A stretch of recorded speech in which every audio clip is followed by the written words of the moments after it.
el gobierno evalúa o tiene la expectativa de la B corta o de la pipa de Nike respecto a la caída y la recuperación.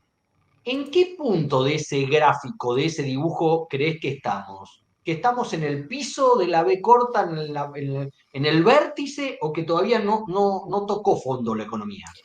Mira, primero, los datos de ayer son de marzo. Nosotros estamos ya viendo los datos de abril, que van a ser parecidos, no van a ser muy diferentes. Posiblemente la caída sea un poquito menor en abril. Pero yo creo que estamos en el vértice, digamos, ¿no? En el piso. Claro. Puede ser que me equivoque, ahora sea en abril en vez de marzo, pero está por ahí. ¿Por qué te digo esto? Hay dos fundamentos que yo miro. Uno es, bueno, ¿cuánto dura una recesión en Argentina históricamente? Una recesión en Argentina históricamente dura 10 meses. O sea, desde que empieza la recesión hasta que empieza la recuperación, o sea, hasta que llega al piso y empieza a recuperarse, más o menos en promedio 10 meses. Y 20 meses es todo el dibujito, ¿no? Desde donde empieza la U y termina la U. Porque mayormente las crisis argentinas son tipo en U. En sonrisa, más que en U, si querés verlo, ¿no? Una U plana. Y hoy estamos en el mes, a marzo estamos en el mes quinto, ¿no? Y así que todavía te quedan, pero a mayo ya estamos en el mes séptimo, te diría, ¿no? Por eso te digo, bueno, depende de qué medidas, cuánto es ahora, si es en marzo, que es cuando tenemos el último dato, o... Pues yo creo que abril va a dar parecido, mayo está ahí, después empezaremos a ver que la cosa se empieza a calmar. Yo calculo que en abril y mayo empezaremos a ver que, no que recupera la economía, sino que la caída ya es menos violenta y calculo que vamos a empezar a ver datos claros de rebote para agosto, septiembre. Pero, a ver, hoy estamos como en el peor momento, donde todo se puso rojo en materia de actividad económica, ¿no? En marzo, por lo menos, que es el último dato que tenemos. Ahora vamos a ver qué sale en abril. Desde el punto de vista inflacionario, ayer se conoció también el número de abril del IPC de la Ciudad de Buenos Aires, 9.8, también baja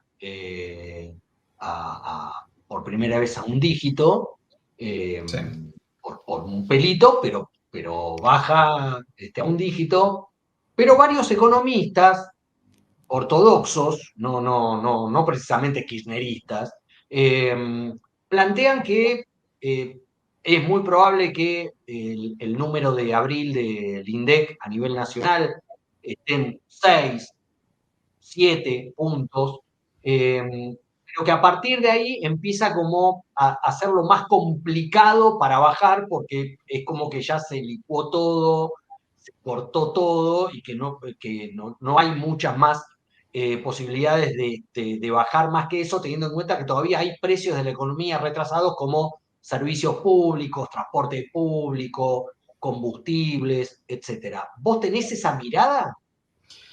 Sí, igual creo que va a seguir bajando, pero a ver, pero es claro, es medio una novedad, que de 20 a 10 era la parte más rápida, que se bajaba más rápido. Un buen apretón te bajaba de 20 a 10 más rápido, o de 20 a 15 si querés, o de 12. De 12 a 8 te cuesta un poco más, de 8 a 5 te va a costar un poco más, de 5 a 2 va a ser un poquito más difícil, y abajo de 2, más difícil aún, ¿no? Claro.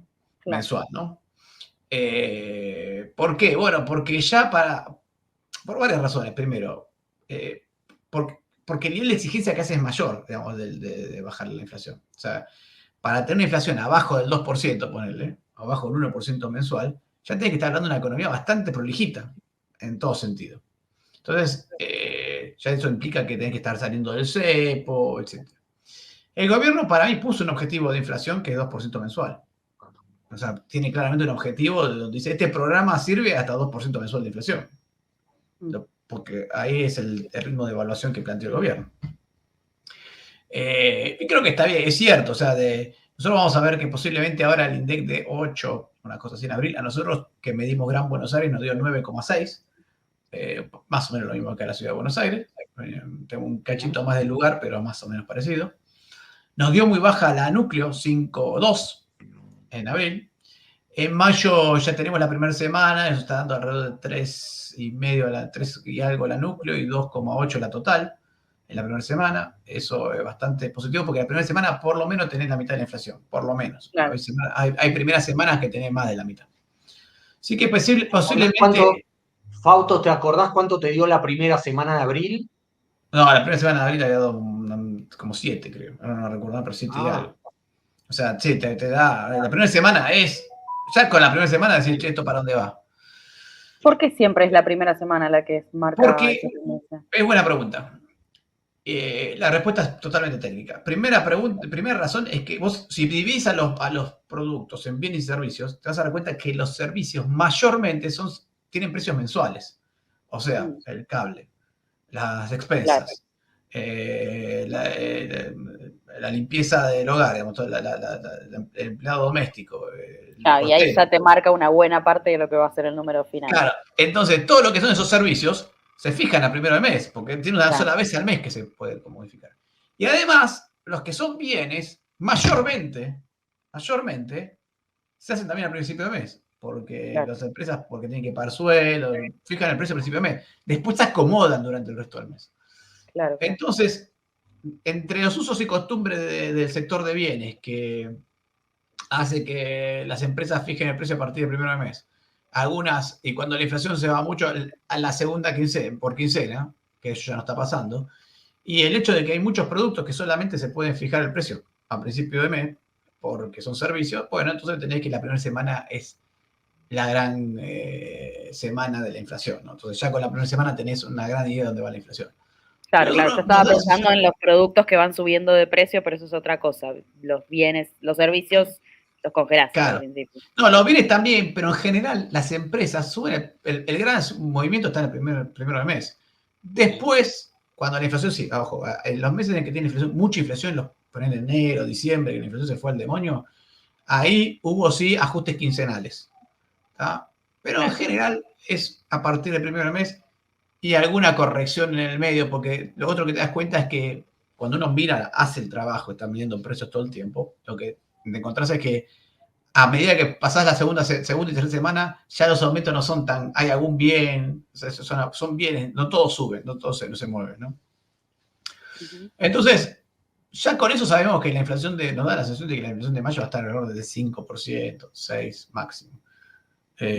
Total, ¿no? Pero si ya te quedas en 5%, bueno, el gobierno tiene toda la lógica de decir, bueno, de acá a llegar al 2% mensual, que es más o menos lo que tiene en la cabeza el gobierno, y lo digo sin saberlo, no es que tengo en la cabeza del gobierno, lo digo porque la meta, acuérdate que el ritmo de devaluación que el gobierno puso es 2% mensual, o sea que de alguna forma tiene en la cabeza ese número. Así que te diría que de ahí al 2% va a costar un poco más, y además empieza a costar más porque también, acá puede pasar, si se empieza a reactivar algo la economía, te empieza a jugar en contra, si tenés que empezar a salir del cepo, te puede jugar en contra.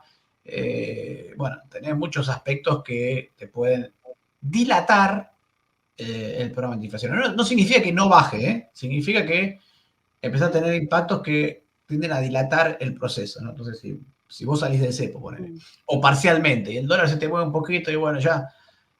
Si vos venís, para que sea un ejemplo fácil, si yo tengo 10% de inflación y el dólar se mueve 1%, no juega, no pasa nada, nadie se da cuenta. Pero yo tengo 2% de inflación y se mueve el dólar 1%, sí juega. Entonces te das cuenta cómo ya, a medida que la inflación es más chiquita, las pequeñas perturbaciones son más grandes en términos relativos. Claro. Y recién acá nos preguntan en algunos de los comentarios que nos van haciendo, cuando vos explicabas todo lo que tenía que ver con el paro del día de hoy y lo que se perdía, habían habido unos comentarios que decían, bueno, igual lo que perdemos hoy en un día de recaudación se lo perdonamos en la ley bases con el RIGI, dice por ejemplo acá Hernán. Me gustaría aprovechar que sos economista para que nos expliques un poco, porque nos vienen haciendo muchas preguntas todos los días sobre este tema. Y nosotros lo explicamos como periodistas que hablamos de política, pero qué mejor que alguien que es economista para que nos dé una mirada también sobre el tema. Dos cosas. Primero, los 500 millones de dólares no lo pierde el Estado, lo perdemos todos nosotros, porque es parte del PBI, no es recaudación. Segundo punto, la ley Rigi no perdemos nada, al contrario, ganamos, porque esta gente no está invirtiendo en Argentina hoy, lo que está tratando de traer es gente que invierta, o sea que hoy es 0 por 0, no vale nada. La ley Rigi la idea es, acá hay un problema con algunas inversiones muy grandes, que se tienen que hacer todas al principio. ¿Tá? El problema es cuando vos invertís en infraestructura o en minería o en petróleo, el problema de ese tipo de inversiones es que vos requerís, tiene que ser competitivo con el resto del mundo. Argentina impositivamente no es competitivo con el resto del mundo para nada. Entonces, estas inversiones en principio no vienen porque por más que vos tengas petróleo, cobre, lo que fuera, que sacarlo es carísimo y no se hace. Entonces, ni siquiera vienen. ¿Qué es lo que le está pasando, por ejemplo, con el litio a Bolivia? Tiene leyes muy extrañas y, bueno, por más que lo tengan, bueno, no se tiene. El segundo punto, el problema cuando vos tenés inversiones de este tipo, que son inversiones que hay que hacerlas todas al principio y después la empresa va cobrando a lo largo del tiempo. Voy a hacer un ejemplo para que se entienda más sencillo. Una minera, o más fácil, una autopista, para que se entienda, donde yo hago toda la autopista y después cobro el peaje. ¿Tá? Entonces, ¿qué pasa? Los gobiernos están siempre muy tentados de decirte, bueno, invertí, ponés la plata, y después cuando empezás a cobrar te empiezan a decir, bueno, ahora te cobro el impuesto tal, te empiezo a modificar las reglas por las cuales vos ibas a recuperar lo invertido, ¿no? Y tener la ganancia y todo eso. Y eso pasó en Argentina siempre.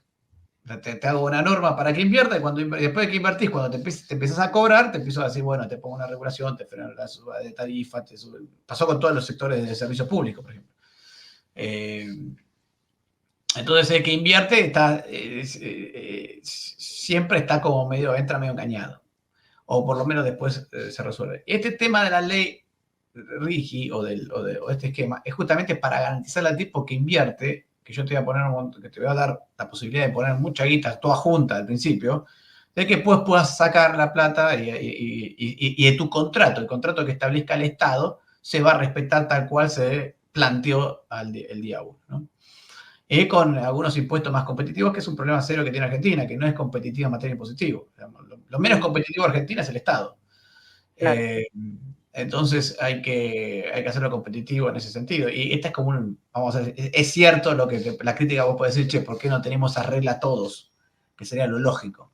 Sí, bueno, ojalá fuera así, pero no es así. Entonces, acá es esto como un atajo, así, bueno, por lo menos las nuevas inversiones van a tener estas nuevas reglas. Lo cual me parece súper correcto de hacer, porque es la forma de hacerlo. Si vos tenés una economía como tiene Argentina, con impuestos totalmente descajetados con respecto al resto del mundo, altísimos. De hecho, siempre ponemos este ejemplo, cuando haces el ranking de presión tributaria a las empresas, Argentina es el número 2 del mundo.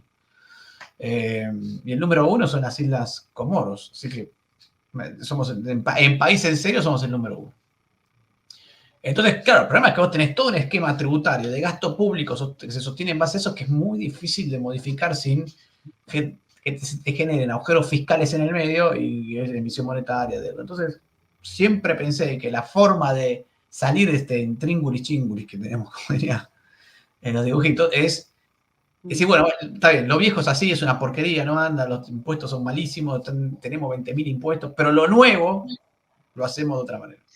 Claro. Y así me parece que viene por ahí la lógica y además pensado justamente en este tipo de inversiones que son muy grandes, que duran mucho tiempo y que se lo debe proteger en el sentido de que no le vas a cambiar las reglas de juego una vez después de que invirtieron, ¿no? De hecho, fue el esquema que favoreció todo el nacimiento y la expansión del sector minero. Esto está copiado de la ley minera de los 90. O sea, Argentina antes de los 90 no tenía sector minero. El sector minero apareció cuando se le dio el régimen de la minería especial, que es, bueno, las normas que tenés impositivas al momento de invertir son las que se te garantizan para el resto del periodo de la inversión, ¿no? Fito, te despido con una pregunta. ¿Estás preocupado por el retraso cambiario? ¿Te parece que hay retraso cambiario? Bueno, no me parece que haya retraso cambiario. Sí que hay un lío bárbaro de precio relativo que es un espanto. Sí. Entonces, si yo me decís, che, el promedio, si vos me decís, ¿cuánto es la inflación desde el 2019 hasta acá en dólares O sea, 2019 pre-cepo hasta acá en dólares. Y creo que fue, no tengo números, 4%. Que básicamente es la inflación internacional. Perdón, 10%, fue más o menos la inflación internacional, 10%. No tuviste una inflación en dólares en promedio más alta que el mundo. Ahora, cuando abrís los rubros, te encontrás con rubros que tuvieron 100% en dólares y rubros que tuvieron menos 60%. Entonces tenés ese desbarajuste de precios relativos que es lo que te hace ver, obviamente ahí número 1 en el ranking, tenés indumentaria. O sea, perdón, electrodoméstico. Entonces, pues che, los electrodomésticos están carísimos en Argentina. Claro, porque ese rubro sí está sacado de la escala. Y abajo indumentaria. Así que te diría, no te es tanto un problema de atraso cambiario por ahora, todavía. Pero sí es un problema de precios relativos, que a medida que el tipo de cambio se empezó a normalizar, se empezó a hacer muy notorio. Claro. Porque, a ver, el tipo de cambio que veníamos teniendo era muy alto. Muy alto. O sea, y una forma que yo creo que miro una forma rápida de ver el tipo de cambio. Argentina en promedio histórico de los últimos 30 años, el salario promedio, no formal, salario promedio formal estuvo alrededor entre 900 y 1.100 dólares. Ese fue el salario promedio histórico en Argentina. Esta es una forma muy rápida, muy de techo, un número muy de techo, pero entre 900 y 1.100 dólares. Por lo tanto, cuando yo veo que el salario está en 450 dólares, digo, el tipo de cambio está alto. Cuando el salario está en 1.700 dólares, como en la época de Macri, el tipo de cambio está bajo. Claro. Es una forma muy fácil de ver. ¿Cuándo está el salario promedio formal? Hoy está en 800 dólares. No está tan atrasado hoy. Entonces, ahí te das cuenta que no tienes un problema tanto de atraso. De hecho, hasta podría decir, del lado salarial estás un poquito por debajo. Igual está todo acomodándose, así que tampoco es tan preciso. Pero para tener si vos querés tener un rápido número de olfato, un número así en la cabeza, siempre hay que tener ese número. El salario en Argentina promedio histórico es de 1.000 dólares. Una Argentina que no crece estructuralmente, lamentablemente, ¿no?